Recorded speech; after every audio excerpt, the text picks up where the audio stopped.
দেশ খুঁজে পাবেন না, হোক সেটা মুসলিম কান্ট্রি বা নন মুসলিম কান্ট্রি, যেখানে তাদের সুদী ব্যাংকিং সিস্টেম চলছে না।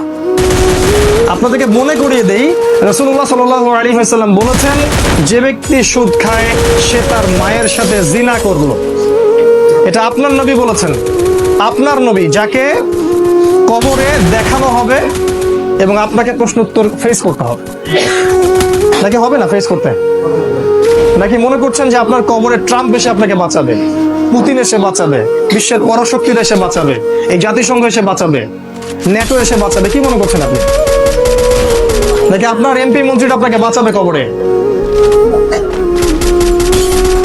এই ব্যক্তিকে দেখানো হবে, এই ব্যক্তিকে যাকে তোমাদের কাছে পাঠানো হয়েছে।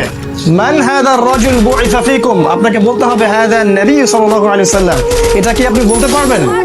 আপনি নবী সাল্লাল্লাহু আলাইহি ওয়াসাল্লামের কথাকে অগ্রাহ্য করলেন। তিনি বলেছেন, যে ব্যক্তি রিবা এর সাথে সংশ্লিষ্ট হলো সে ব্যক্তি তার মায়ের সাথে জিনা করলো।